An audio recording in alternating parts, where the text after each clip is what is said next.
అప్పుడు వాళ్ళ లెక్క ప్రకారం శాసనసభ్యులు మాట్లాడాల్సింది. కానీ 5 నిమిషాలు 10 నిమిషాలు 15 నిమిషాలు మాట్లాడారు కదా. ఫస్ట్ జగన్ చేస్తున్న తప్పు ఏంటంటే సభకెళ్ళి కూర్చోవాలి, కూర్చుని మాట్లాడాలి.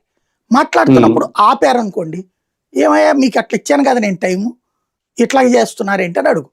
వాళ్ళ ఎమ్మెల్యేలు కూడా మాట్లాడాలి. మాట్లాడుతుంటే ఆపుతున్నారు అనుకోండి, జనానికి తెలుసు ఇదిగో చూసారయ్యా వీళ్ళు ఆపుతున్నారు. అప్పుడు బాయ్కాట్ చేస్తే ఒక అర్థం ఉంది. కనీసం ఇప్పుడైనా ఆ పని చేయాలి, చెయ్యట్లేదు. అది తప్పు, జగన్ చేస్తున్న అతిపెద్ద తప్పు.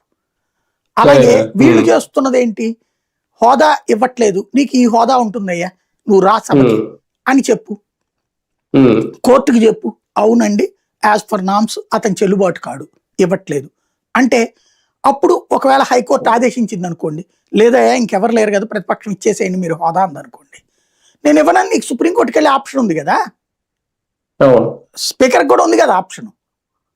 దాని మీద చర్చ జరుగుతుంది కదా దేశవ్యాప్తంగా, మంచిదే కదా. ఇప్పుడు ఇదివరకు చంద్రబాబు గారిని స్కిల్ డెవలప్మెంట్ కేసులు అరెస్ట్ చేసినప్పుడు ఒక కొత్త పాయింట్ని తెర మీదకి తీసుకొచ్చారు. ఏమని,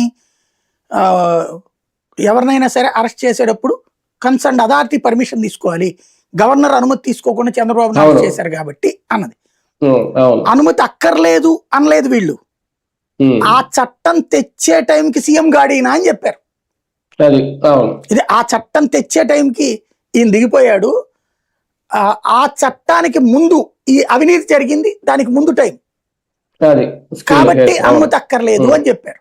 చట్టం వచ్చే నాటికి చంద్రబాబు ఉన్నారు కానీ అవినీతి జరిగే నాటికి